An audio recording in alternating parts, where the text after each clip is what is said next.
La balado-diffusion de cette semaine est une présentation de JN Auto, vente et financement.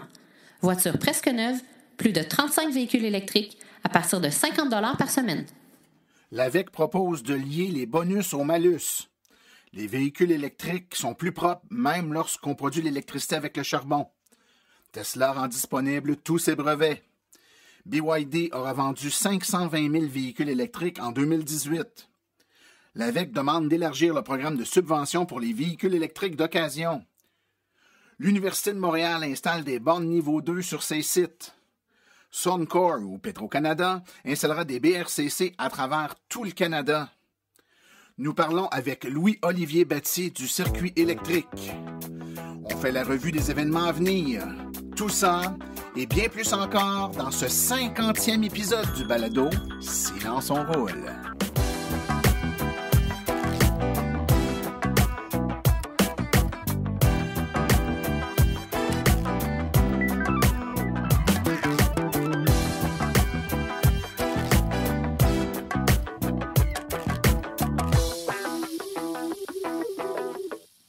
Bonjour tout le monde, mon nom est Martin Archambault, je suis porte-parole média, administrateur et webmestre de l'Association des véhicules électriques du Québec. C'est avec passion et plaisir que j'anime ce podcast qui est dédié 100% aux voitures électriques. Au moment d'enregistrer le présent podcast, du moins cette introduction, on se remet d'une pas pire solide tempête de neige, du moins pour la région de Montréal et en s'en allant vers l'est, là. Donc, moi, je suis arrivé en avion de petites vacances et puis il a littéralement fallu que je creuse dans les bancs de neige formés autour des véhicules pour retrouver le mien qui était complètement enseveli sous la neige. Donc, on en a eu une solide. Ça a été la chance là, pour plusieurs électromobilistes de tester la conduite dans une chaussée fortement enneigée. Je vous rappelle que les voitures électriques étant généralement assez lourdes avec un centre de gravité qui est bas, ont généralement une tenue de route qui est assez, pour en tout cas la majorité des modèles, assez intéressante dans la neige. Souvent, c'est des véhicules qui n'ont rien envié à d'autres types de véhicules ou d'autres types de traction et de plusieurs électromobilistes là, témoignent que depuis qu'ils ont un véhicule électrique, ils ont retrouvé un plaisir de conduite à la neige qui peut s'apparenter dans certains cas à ce qu'on retrouve avec un véhicule à traction intégrale. Quoi qu'il en soit, donc on se remet de cette tombée de neige et puis on va de l'avant, on continue et on se renseigne et on donne de l'information le plus possible sur les différents véhicules électriques, toujours dans cette foulée. Encore une fois, aujourd'hui, au moment d'enregistrer cette introduction, l'Association des véhicules électriques du Québec vient de publier un communiqué de presse officiel dans lequel l'association demande au gouvernement d'étudier la possibilité de connecter un présent malus, donc un inconvénient à l'achat de véhicules à forte cylindrée qui existe déjà depuis de nombreuses années. Donc, les gens qui achètent des véhicules de 4 litres et plus paient déjà une surprime au moment d'immatriculer leur véhicule, à l'achat également, mais au moment d'immatriculer le véhicule. Donc, il y a une surprime qui est prélevée. Et cette surprime-là génère beaucoup d'argent. En fait, elle génère 2 fois plus d'argent que ce que coûte, ou à peu près, là, pas tout à fait, mais presque 2 fois plus d'argent que ce que coûte le programme de subvention des véhicules électriques et des bornes actuellement. Donc, nous, par le biais de notre communiqué de presse, ce qu'on dit au gouvernement, c'est pas le cas actuellement, mais pourquoi ne pourrions-nous pas connecter directement le malus actuel qui est prélevé sur les véhicules à forte cylindrée, donc véhicules polluants, à la subvention pour les véhicules qui ne polluent pas. De ce moment-là, on pourrait arrêter de dire que le programme de subvention de véhicules électriques coûte cher. En fait, il coûte 2 fois moins cher que l'argent prélevé par les véhicules à forte cylindrée et on pourrait avoir des subventions qui sont cohérentes avec le nombre de véhicules polluants, donc contrebalancer, avoir plus de subventions pour les véhicules tout électriques quand on vend plus de véhicules polluants. Puis la journée qu'il ne se vendra plus de véhicules polluants, on n'aura plus besoin de subventions pour les véhicules électriques. Donc, c'est une logique qui est utilisée dans plusieurs pays dans le monde et qui fonctionne très bien. Ici, c'est pas comme ça actuellement et c'est ce que l'Association des véhicules électriques du Québec demande en prouvant chiffre à l'appui la cohérence là, de cette demande fort légitime qui viendrait également assurer une continuité dans les objectifs du gouvernement en termes de nombre de véhicules à atteindre et à mettre sur les routes, et également en faisant une cohérence en tant que ce qui subventionne un véhicule vert, c'est un véhicule qui pollue. Alors, si vous n'avez pas lu, là, je vous incite à faire un petit tour sur le www.aveq.ca et vous allez retrouver dans nos nouvelles, dans nos actualités, là, l'information à propos de notre communiqué de presse à cet effet. Je rappelle à tous nos auditeurs que le balado Silence on roule est disponible sur toutes les grandes plateformes, que ce soit Apple, Google, que ce soit Spotify ou encore plusieurs sites de podcasts ou de radio web privés. Je vous incite cependant à venir faire un tour sur le iTunes Store et à partir de iTunes, retrouver notre balado Silence on roule et puis de venir nous mettre là une petite cote et un petit commentaire. Si vous nous mettez une cote et un commentaire, ça nous aide à remonter dans la liste des balados populaires. Ainsi, on se fait voir par plus de monde et on peut plus facilement parler à un grand nombre d'auditeurs et leur expliquer les avantages et les bons côtés de rouler avec un véhicule électrique ou hybride branchable, du moins dans notre belle province ici au Québec.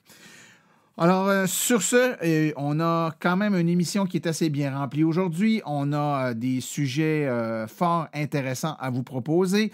Comme à l'habitude, on va débuter avec les actualités dans le monde de l'électromobilité. On aura une entrevue et tout de suite après, une petite liste des événements à venir et des conférences à venir dans les prochaines semaines dans le monde de l'électromobilité. Alors, tout de suite après la pause, on y va avec les actualités.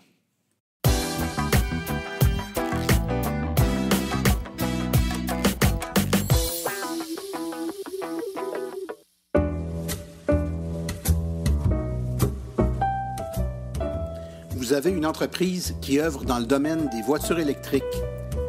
Vous aimeriez faire de la publicité là où l'auditoire est constitué à 100% d'adeptes de véhicules électriques? Écrivez-nous à info@aveq.ca afin d'avoir toutes les modalités de publicité, autant dans la balado-diffusion que sur notre site web et nos autres médiums.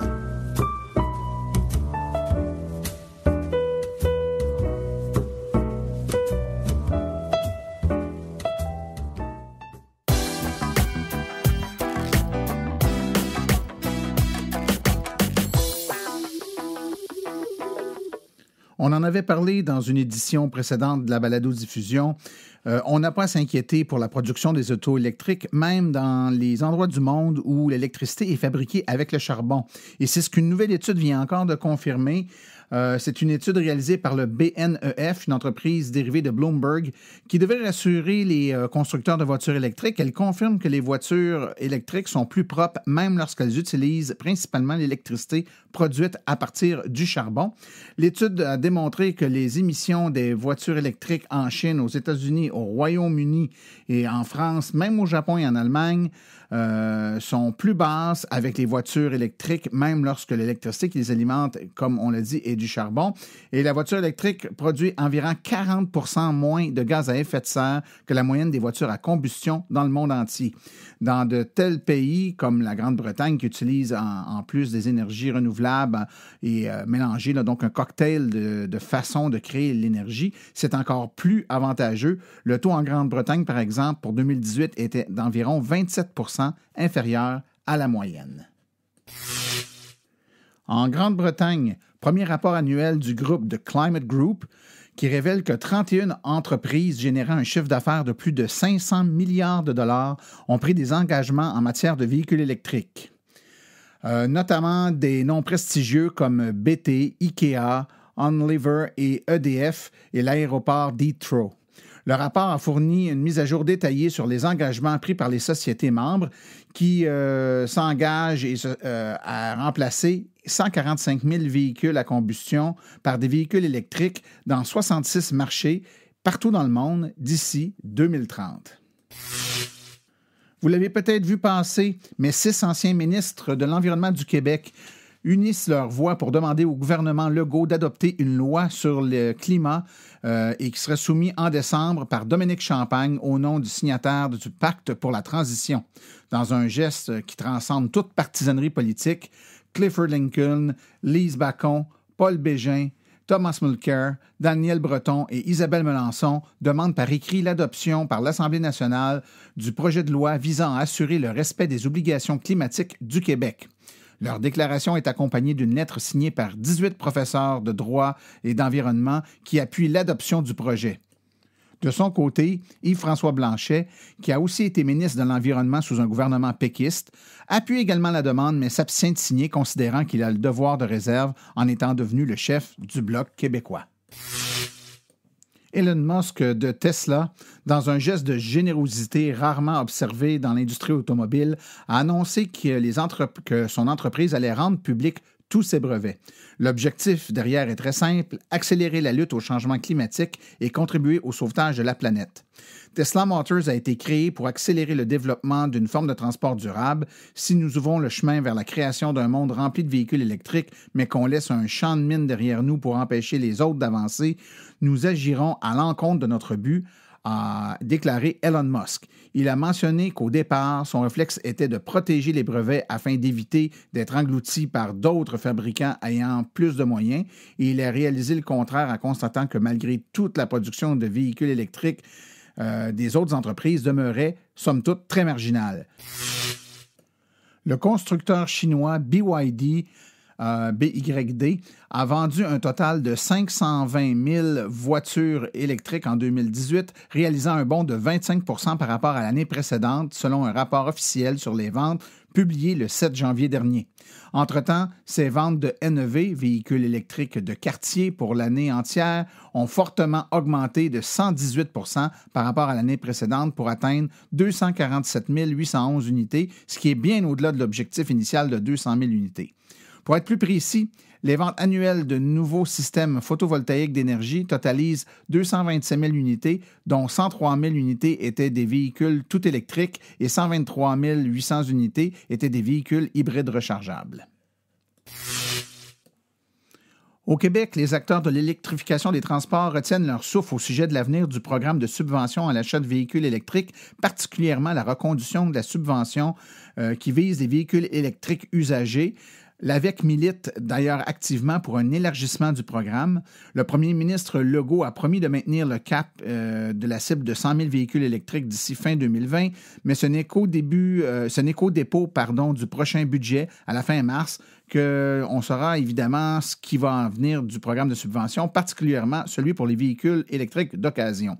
Pour l'AVEQ, ce programme est important pour démocratiser l'accès aux véhicules électriques et mériterait même d'être élargi. On pourrait premièrement élargir les années des voitures usagées incluses dans le programme. Ensuite, on pourrait élargir le nombre les modèles de voitures et y inclure les voitures hybrides rechargeables, pas uniquement les voitures 100% électriques, car il y a une vaste gamme de voitures disponibles sur le marché actuellement et trop peu d'entre elles peuvent se qualifier au programme. Pour la deuxième fois en à peine plus d'un mois, Tesla a réduit le prix de son modèle d'entrée de gamme de la Model 3. Le 1er janvier, la société a réduit le prix de 2 000 $ américains sur tous ses modèles pour compenser en partie la réduction de 3 750 $ américains du crédit d'impôt fédéral que les acheteurs peuvent recevoir. Évidemment, on parle là de crédits sur les voitures aux États-Unis. La semaine dernière, on a confirmé la réduction d'un 1 000 $ supplémentaire sur le prix de la Model S et de la Model X.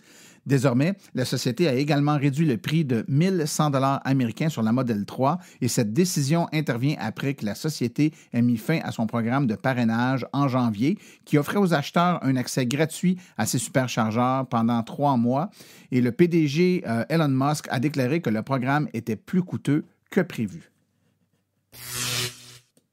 L'Université de Montréal fait à son tour un pas vers l'électrification des transports en installant pas moins de 19 bornes de recharge niveau 2 pour véhicules électriques à plusieurs endroits sur différents campus. Un bel exemple à suivre. Les bornes sont situées principalement dans le stationnement du garage Louis Collin, où 10 bornes, dont 5 au premier étage et 5 au 5e étage. Le pavillon au 3744 rue Jean-Briand, où 3 bornes ont été installées. Le campus de Laval, où 3 bornes ont été installées. Et le campus de Saint-Hyacinthe, où 3 autres bornes ont été installées. Selon le site Tesla Model 3 Tracker de Bloomberg, Tesla a produit cumulativement plus de 192 000 Tesla Model 3 et plus de 36 000 à ce jour pour ce trimestre-ci.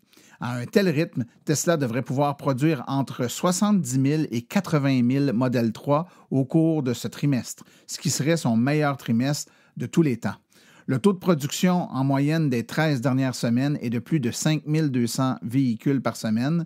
Le module d'évaluation de production de la Model 3 démontre également les résultats qui ont déjà dépassé les 6 000 et 7 000 avec un pic à plus de 8 000 voitures produites par semaine. L'Association des véhicules électriques du Québec produit régulièrement, tous les 3 ou 4 mois, des statistiques qui tracent le portrait des véhicules électriques en circulation au Québec.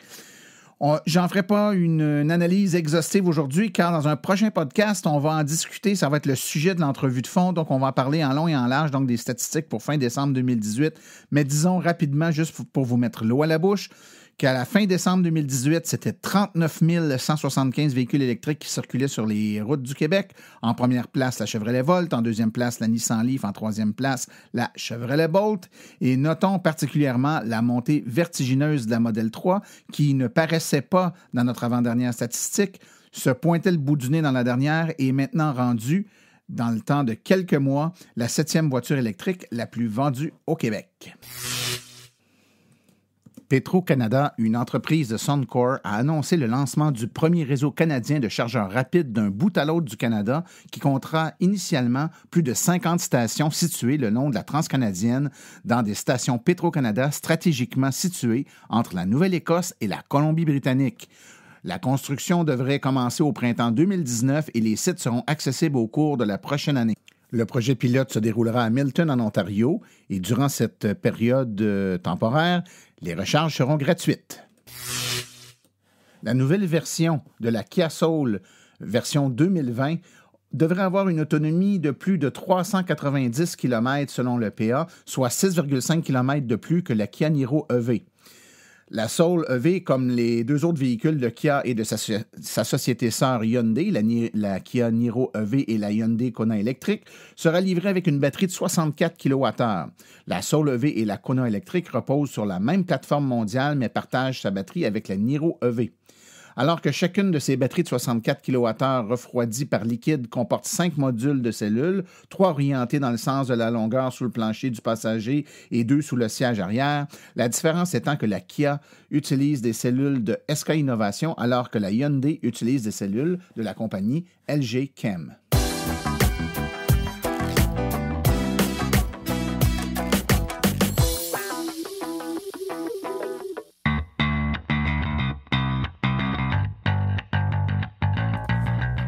Vous êtes intéressé à faire le saut pour une voiture électrique? Vous considérez choisir une voiture d'occasion? Rendez-vous chez JN Auto. Avec plus de 35 modèles presque neufs en stock, c'est définitivement le chef de file lorsque vient le temps de vous procurer un véhicule électrique. En plus des prix déjà très compétitifs, JN Auto offre un rabais exclusif aux membres hors de l'Association des véhicules électriques du Québec. Une réduction supplémentaire de 299 $ plus taxes sur le prix affiché au financement d'un véhicule entièrement électrique ou hybride rechargeable. Consultez notre liste de voitures au www.jnauto.com. Téléphonez-nous au 1-888-821-3084 ou rendez-vous directement en succursale au 317 route 116 à Richmond, en Estrie. JN Auto, choix, qualité et service après-vente irréprochable depuis 35 ans.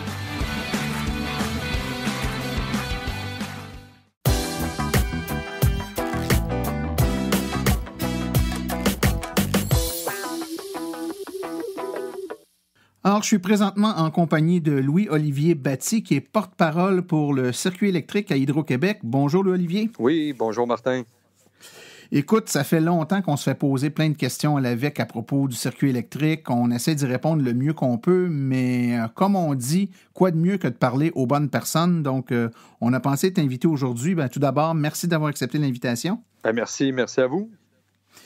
Écoute, le circuit électrique, je pense que pour la plupart des gens qui ont une auto électrique ou en tout cas qui planifient d'en avoir une, vous êtes assez bien connu, le plus gros réseau de bornes de recharge publiques au Québec.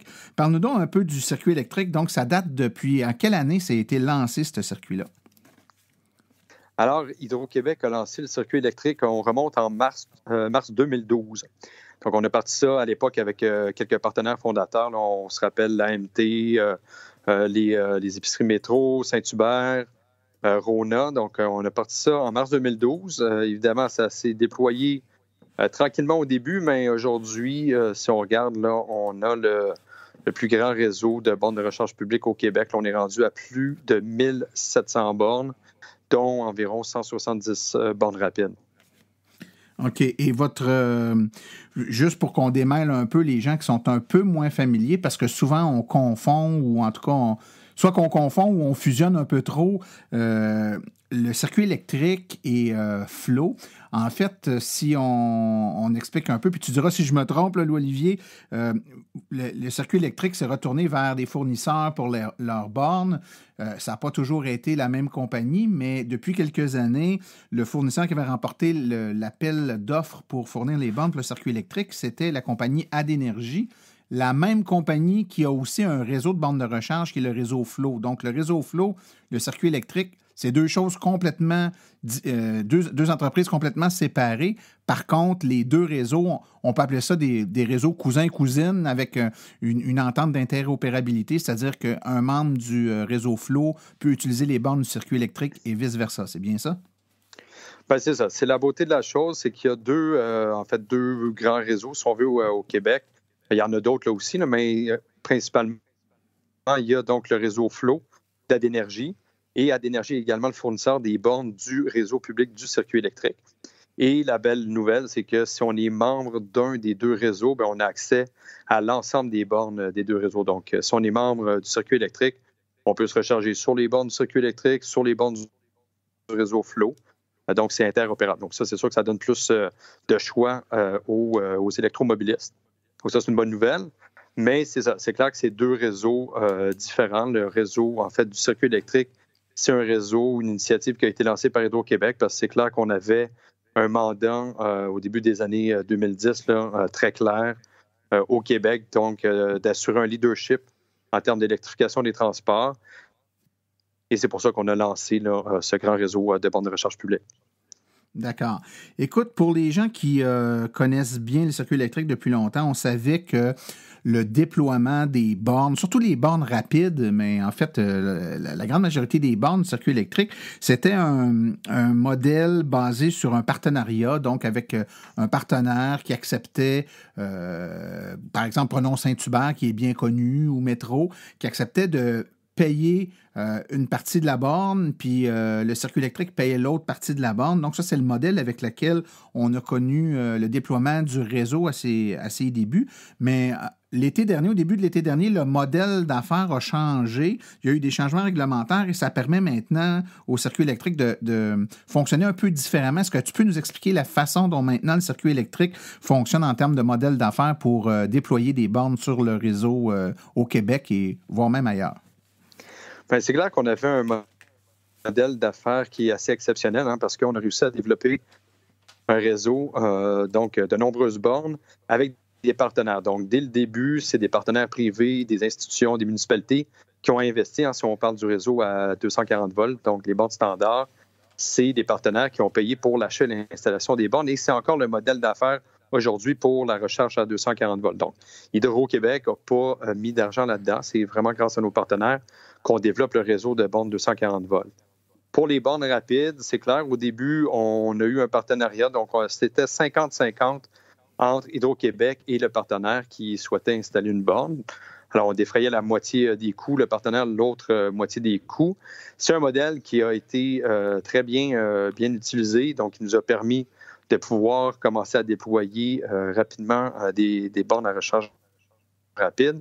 Mais on s'est rendu compte qu'un des grands succès de l'électrification des transports, puisqu'il y a de plus en plus de modèles tout électriques qui, donc, eux, recherchent des bornes rapides, il fallait qu'on accélère le déploiement des bornes rapides. Alors, il y a un projet de loi qui a été présenté à l'Assemblée nationale au printemps 2018 et le 15 juin 2018, la loi a été adoptée à l'unanimité à l'Assemblée nationale pour permettre finalement à Hydro-Québec de devenir le seul investisseur dans le réseau de recharge rapide. Donc, dorénavant, Hydro-Québec finance 100% des bornes rapides, à moins de quelques partenariats, mais en gros, ça nous donne beaucoup plus de latitude pour accélérer ce déploiement-là du réseau de recharge rapide au Québec. Donc, je comprends bien, avant, vous aviez la permission de payer la moitié de la borne puis trouver quelqu'un d'autre payer l'autre moitié. Maintenant, c'est comme si le gouvernement vous avait dit, vous avez le droit de la payer au complet. Exactement. Nous, ce qu'on a présenté, en fait, l'esprit de la loi qui a été adopté, c'était de dire Hydro-Québec va pouvoir déployer, financer à 100% les nouvelles bornes rapides, puisqu'on a réussi à le faire sans impact sur les tarifs d'électricité. Et j'explique, en gros, c'est un peu comme un cercle continu. Hein. S'il y a plus de bornes rapides, on sait qu'il y aura plus de véhicules électriques.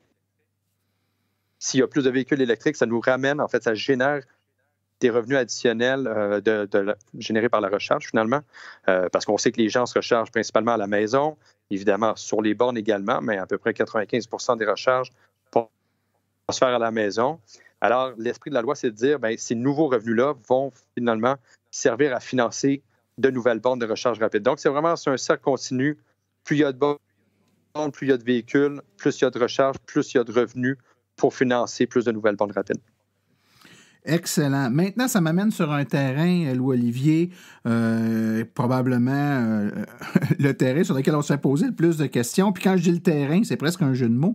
On va parler de terrain et d'emplacement. C'est-à-dire que ces fameuses bornes-là, quand on avait des partenaires, on comprenait que si Saint-Hubert paye la moitié de la borne, on va l'installer sur le terrain de Saint-Hubert et non pas à la halte routière de l'autoroute 40 parce que c'est là qu'il y en a besoin d'une. Donc, le fait d'avoir un partenaire, ça impose presque par la bande des emplacements. Puis l'emplacement, c'est peut-être pas toujours l'emplacement où on aurait besoin de la dite borne. Ceci étant dit, maintenant que vous avez les coûts des franges, de quelle façon les emplacements des bornes sont choisis? De quelle façon vous vous y prenez pour identifier là où les bornes vont être installées, principalement les bornes rapides, j'entends? Bien, c'est sûr que là, ça nous donne plus de flexibilité sur les endroits qu'on cible pour déployer de nouvelles bornes rapides. Évidemment, on demeure quand même lié à trouver un partenaire, pas nécessairement un partenaire financier, puisque là, on peut défrayer l'ensemble des coûts, mais il nous faut quand même un partenaire au niveau du site. Donc, il faut quand même réussir à trouver une entreprise, une municipalité qui est prête à céder un terrain ou une partie de son terrain, un stationnement dans une station-service, donc, et qui est prête à nous octroyer finalement ce droit-là de pouvoir utiliser une partie de son terrain pour y installer une ou des bornes rapides. Donc, c'est sûr qu'on demeure quand même liés. Il faut trouver des nouveaux partenaires, mais c'est clair que là, du fait qu'il n'y a plus ce coût-là à être assumé par notre partenaire au niveau de payer la moitié d'une borne, puisque nous, on va payer maintenant la totalité, bien, c'est sûr que ça nous donne beaucoup plus de flexibilité. Évidemment, nous, ce qu'on recherche, c'est les meilleurs sites, hein, c'est pas compliqué. Essentiellement, on a deux objectifs du côté du circuit électrique. C'est un, de bien couvrir l'ensemble du territoire et du réseau, finalement, surtout du côté des autoroutes, les routes principales, donc être présent aux bons endroits, être là à peu près à chaque 60, voire 80 km pour être sûr que quelqu'un qui fait un long trajet puisse avoir les sites de recharge dont il aura besoin. Donc ça, c'est un premier objectif. Donc vraiment densifier le réseau actuel, éliminer aussi les endroits où il y a des files d'attente parce que c'est un phénomène qu'on a vu apparaître au cours des derniers mois. Il y a des heures de pointe, on le sait, surtout les vendredis soirs, les dimanches soirs, le long des principales autoroutes, l'autoroute 20, l'autoroute 40, surtout en Montréal et Québec. On sait que c'est des sites qui sont très fortement utilisés. Alors, il faut qu'on vienne éliminer ces files d'attente-là pour que finalement l'expérience de recharge soit la plus agréable possible pour les membres du circuit électrique. Et l'autre, c'est de combler là, certaines régions qui étaient peut-être moins bien desservies. Je pense notamment à la Côte-Nord, la Mauricie, l'Abitibi. Là, on a déployé déjà en début d'année quelques bornes au Saguenay-Lac-Saint-Jean, donc ça nous aide là, à couvrir également dans cette région-là. Donc, c'était vraiment les deux objectifs qu'on a, mais on continue à rechercher là, des partenaires pour trouver les meilleurs sites. Okay. Donc, si je comprends bien, si, par exemple, un endroit stratégique, là, moi, je remarque qu'il y a un trou sur une autoroute où il n'y a pas de borne de recharge rapide, puis je me rends compte qu'il y a une sortie, puis il y a 2 stations-service tout près. Je me dis, hey, quel spot écœurant! Le fait d'identifier le spot, ça ne veut pas dire que vous allez pouvoir aller vous installer là. Donc, même si vous-même, vous le repérez, le site, il faut que le propriétaire des lieux accepte. Donc, les stations-service, souvent, ce n'est pas l'exploitant de la station-service. L'exploitant de la station-service, c'est une chose, mais le propriétaire du terrain, c'en est un autre. Donc, vous devez vous entendre avec tout ce monde-là pour qu'ils acceptent que vous mettiez une borne là. Puis eux, j'imagine qu'ils doivent essayer de regarder ce que ça peut leur apporter. Ils ne doivent pas être contre quelque chose qui leur amène de la clientèle, mais est-ce qu'ils le voient vraiment comme ça? C'est quoi la négociation? Comment vous abordez les propriétaires de l'endroit pour les amener à trouver que c'est une bonne idée et à accepter que vous mettiez une borne là?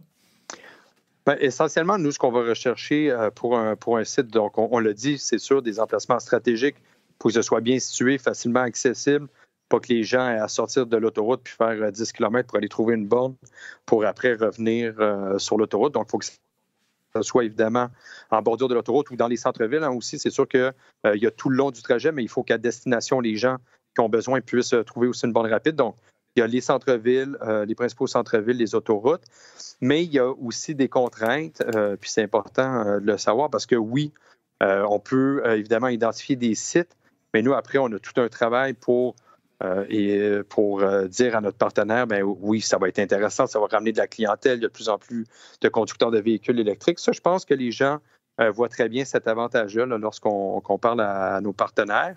Mais s'il y a des conducteurs de véhicules électriques, des électromobilistes qui eux, voient des sites, qui identifient des sites, ils peuvent toujours, évidemment, communiquer avec le circuit électrique directement sur le site web lecircuitélectriqueenunmot.com. Il y a un onglet qui dit « Ah, j'aimerais devenir ou je pourrais devenir partenaire ». Il y a un formulaire. Les gens peuvent nous écrire là-dessus pour nous signaler des sites ou si on parlait, si eux-mêmes ont une entreprise puis disent « Regarde, moi, je suis intéressé, j'ai un bon endroit, je pense que c'est intéressant, j'aimerais devenir partenaire pour le site », ils peuvent nous écrire. Mais il y a plusieurs critères qu'on recherche, il y a plusieurs contraintes qu'il faut savoir. On parle de recharge rapide qui est accessible 24 heures par jour, 7 jours semaine. Donc, on veut un site où il va y avoir des services 24/7 à proximité, que les gens puissent arriver à la borne, ils vont se recharger pendant 20, 25, 30 minutes. Donc, il faut qu'il y ait un endroit au besoin où ils puissent aller se réchauffer si on est en hiver. Donc, avoir accès à un service 24/7, ça, c'est sûr que c'est quelque chose qu'on recherche. L'autre contrainte qu'on a, qui est un peu plus technique, c'est au niveau du réseau électrique. Parce que c'est sûr qu'avoir une borne de recharge rapide ou un site avec plusieurs bornes, il faut qu'on ait un réseau triphasé. Donc, un réseau triphasé, là, c'est un réseau avec finalement trois lignes. Là, en général, on le voit assez bien là, en haut des poteaux, là, s'il y a 3 lignes ou une ligne. Donc, si on voit qu'il y a 3 lignes, c'est qu'il y a une proximité de réseau triphasé. Donc, ça nous donne la capacité électrique de pouvoir potentiellement brancher une borne rapide à ce site-là. Et évidemment, il y a tout le reste des contraintes. Là. Des fois, il y a des sites qu'on a identifiés, qu'on espère pouvoir exploiter, mais finalement, au bout des démarches avec notre partenaire, on n'arrive pas nécessairement à avoir les servitudes ou à avoir les droits. Donc, ça se peut qu'il y ait des sites qu'on a identifiés qui finalement ne pourront pas être utilisés. Donc, c'est un peu tout ça les contraintes du circuit électrique là, pour trouver les bons sites. Okay. Dans ce que tu as exprimé, Louis-Olivier, tu as parlé de proximité avec l'infrastructure électrique, donc accès au triphasé. Bon, je pense que les gens peuvent le comprendre. C'est d'ailleurs pour ça qu'on ne peut pas avoir de borne de recharge rapide à la maison. Outre le coût, c'est qu'on n'est pas alimenté en triphasé à la maison. Ce serait difficile d'alimenter là, notre borne de recharge. Maintenant, est-ce que c'est la proximité avec le triphasé? Est-ce que c'est ce qui explique que sur certains sites, on a des membres qui ont l'impression que la borne n'a pas été mise au meilleur endroit dans le stationnement. Par exemple, il y a des gens qui vont dire telle borne à tel endroit, ils l'ont mis du côté du stationnement où il n'y a presque pas d'éclairage. Donc, quand on se charge là, il fait noir ou encore, ils l'ont mis de tel côté, ce qui fait qu'on est obligé de prendre telle autre sortie ou telle entrée de cours, puis ça aurait été plus pratique pour nous si ça avait été de l'autre côté. J'imagine que le positionnement sur le terrain, à partir du moment où la station-service, le commerce ou la ville vous dit ceci sur ce terrain-là, vous n'avez pas toujours l'embarras du choix où mettre la borne sur le terrain. Il doit y avoir des contraintes physiques qui limitent un peu ou qui imposent l'endroit où vous allez l'installer. Oui, exact. Donc, c'est sûr qu'à partir du moment où on a identifié un site, bien là, il y a quelques contraintes qui vont entrer en jeu. Évidemment, on va essayer d'avoir le meilleur positionnement sur le site. On veut que les gens puissent facilement repérer les bornes, que ce soit facilement accessible, hein, parce que des fois, avec la carte sur le site lecircuitélectrique.com ou l'application mobile, des fois, on voit évidemment l'adresse où est la borne, mais là, de la repérer, on essaye de faire en sorte que ce soit le plus facile possible, mais oui, il y a des contraintes. Alors, des fois, la proximité du réseau, les endroits où on peut mettre, parce que c'est pas juste dans les bornes, il y a aussi des transformateurs qu'il faut mettre, il y a des équipements électriques qu'il faut installer. Alors là, on peut avoir certaines contraintes qui font en sorte que peut-être que l'emplacement dans le stationnement n'est pas optimal, mais ça fait partie, des quelques contraintes. Oui. Une dernière petite question sur ce sujet-là avant de changer un peu d'orientation.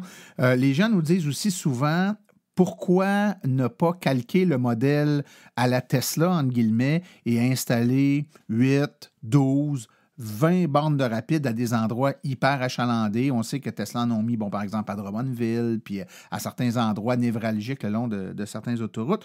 Pourquoi le circuit électrique n'est pas allé avec ce modèle-là? Est-ce que c'est une question financière? C'est une question d'infrastructure?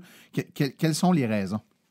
Bien, en fait, nous, ce qu'on a toujours souhaité, c'est être, si on veut, disons, directement en lien ou juste un peu en avance avec les besoins des conducteurs de véhicules électriques. Donc, si dans une région, on voit qu'il y a de plus en plus de véhicules électriques, bien, c'est sûr qu'on va essayer de densifier le réseau pour bien répondre aux besoins. Évidemment, on ne veut pas non plus surdéployer le nombre de bornes, parce que, on le sait, c'est quand même des équipements qui, la technologie avance très vite.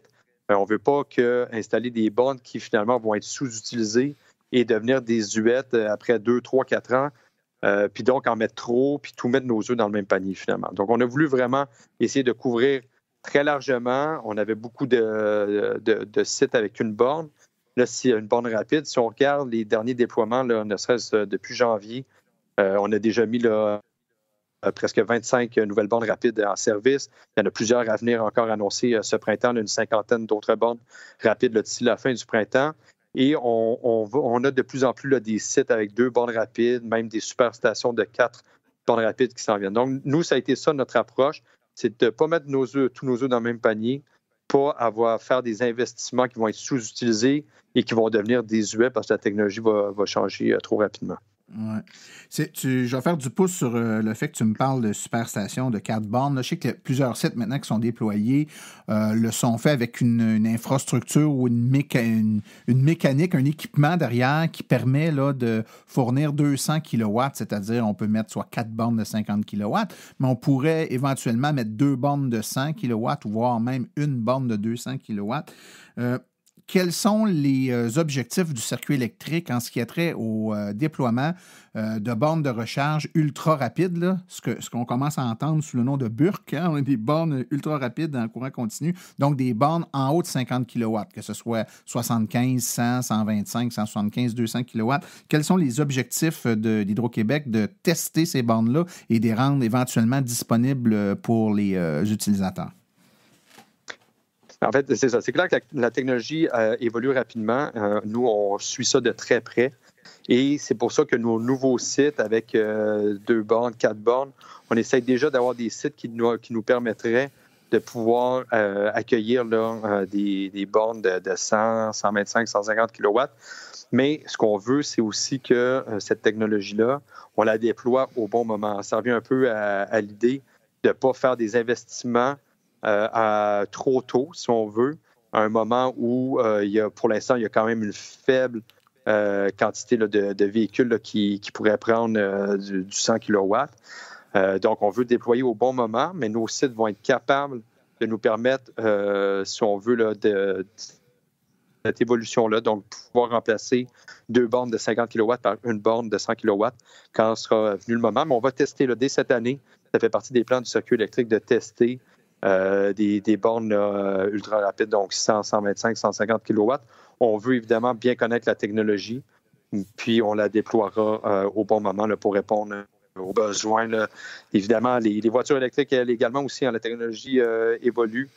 C'est clair que des voitures là, qui vont être capables de prendre du 100 kW, elles s'en viennent, alors on va être là au rendez-vous. Okay. Maintenant, quels sont les visions ou les autres projets du circuit électrique qu'on n'aurait peut-être pas entendu parler, mais que tu peux nous parler? Est-ce qu'il y a des projets particuliers dans l'air, des expérimentations à venir, des orientations qui pourraient se changer par rapport à ce qu'on connaît actuellement? Est-ce qu'il y a des choses nouvelles à venir au niveau du circuit électrique dans les prochaines années? Bien, il n'y aura pas grande surprise, mais je pense que c'est clair. Nous, l'objectif qu'on a regardé et qu'on veut vraiment réaliser, c'est ce déploiement massif de bornes rapides. On a annoncé donc sur 10 ans 1600 nouvelles bornes rapides. Alors, on se concentre clairement là-dedans. Il faut qu'on déploie ça rapidement. On sait que c'est un des facteurs là, qui favorise l'électrification des transports, c'est d'avoir un bon réseau de bornes de recharge rapide, bien déployé, où les gens n'ont pas de file d'attente.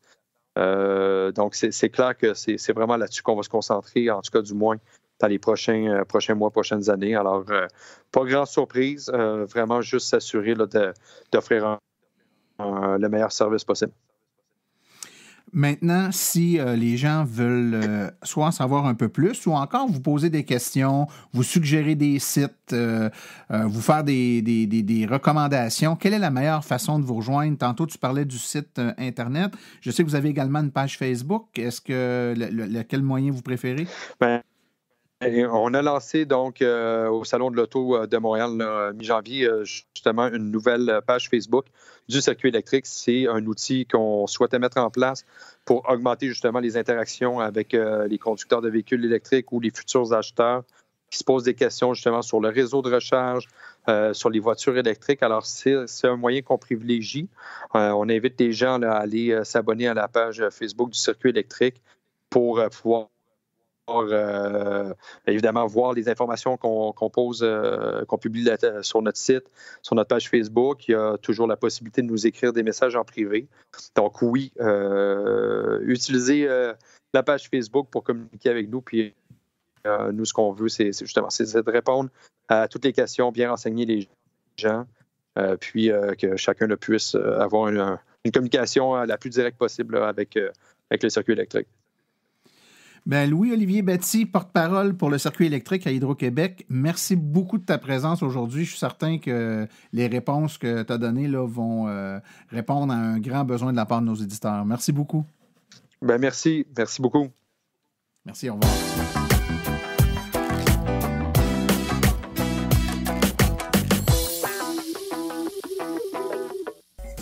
Le 28 mars 2019 à 19h, j'aurai la chance de donner une conférence sur les voitures électriques.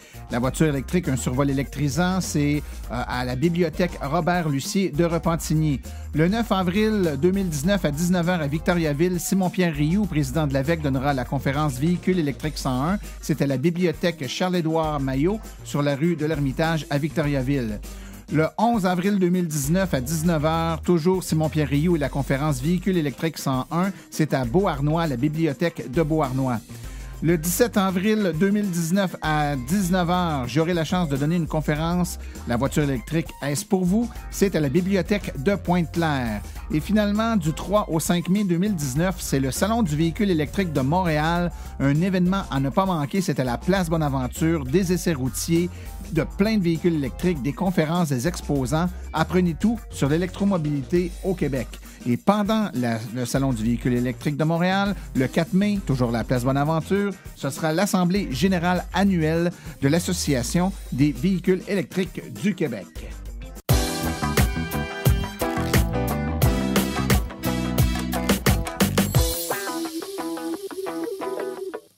Alors, ceci conclut la présente balado-diffusion. L'AVEC remercie tous ses collaborateurs, particulièrement aujourd'hui, M. Louis-Olivier Bâti du circuit électrique. La reproduction ou la diffusion de l'émission est permise, mais l'Association des véhicules électriques du Québec apprécierait en être avisée. Toute question concernant l'émission peut être envoyée à martin@aveq.ca. Pour les questions générales regardant l'électromobilité ou l'association, veuillez plutôt écrire à info@aveq.ca. Pour vous renseigner et avoir accès à toute la documentation de l'AVEC, visitez notre site web au www.aveq.ca. Je vous rappelle que sur notre site web, afin de vous faciliter la tâche, vous avez accès aux archives de nos balados ainsi qu'à des hyperliens vers les sites web mentionnés aujourd'hui, le tout directement au www.aveq.ca/silence. Mon nom est Martin Archambault et d'ici le prochain balado, j'espère que vous attraperez la piqûre et direz vous aussi, silence, on roule.